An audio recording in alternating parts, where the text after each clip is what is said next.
have to have some consistent copy and paste rules so that the dog can get better and better, so that we're not just randomly reactive and barking orders that, you know, are not consistent. And we also have to have a connecting behavior, basically meaning that we have to have a behavior that keeps them focused on us. So what's that going to be? That's going to be our heel, our come command, right? Start and end with doorway manners.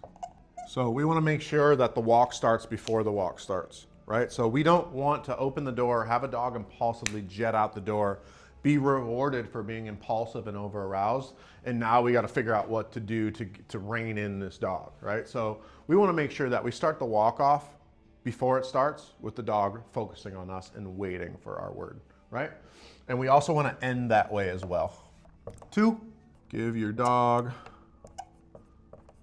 a job and enforce it. So that's going to be your heel. That's the connecting behavior, okay? That job right there connects you to them and them to you. And what's going to happen is, as they continue to do this, first of all, they're going to get better and better at it.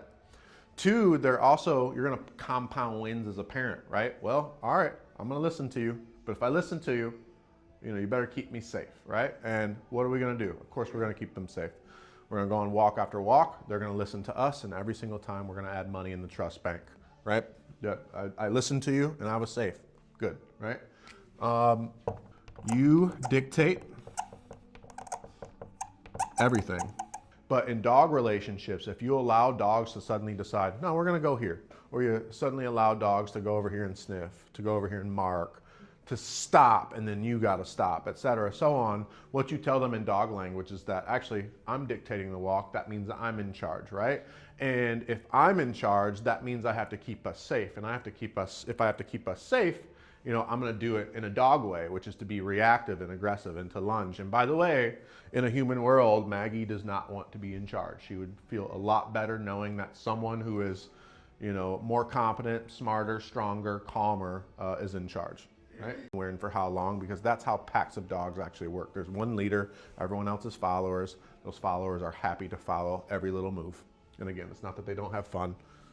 The leader just dictates when, where, and for how long. No on-leash greetings. Okay, so with Maggie, I think you have this issue with Maggie because you're like, no, stay away, please. But, you know, I still, you know, always tell everyone, like, let's say Maggie gets to the point where she's actually, you know, feeling a lot better and therefore more accepting of strangers and whatnot. You would never want to allow anyone to pet her, you know, especially just like passing by while she's on a leash, because she understands that she's tethered to you, right? So there's fight or flight. If flight is not an option because she's tethered, what's more likely? Fight, right? So, you know, let's say someone comes and pets her and she doesn't bite them. She's still going to look at you and say, you know, I definitely lost a little trust in you right there, a little trust in your competency as a parent or what have you. I was listening to you, you know, I trusted you to keep me safe in the way that I perceive safety, and you allowed whoever this person was to invade my personal bubble and touch me. You know, I felt unsafe there, right? We're going to go on this structured walk. It's going to be a pretty short walk. We're just going to walk to the end of the parking lot and back, just to basically simulate, you know, what it should look like when you go for potty breaks and whatnot. And we're basically going to enforce all these rules.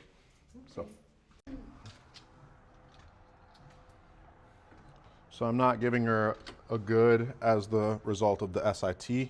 I'm rewarding her for being committed to holding. Good girl. Holding this right here. Okay.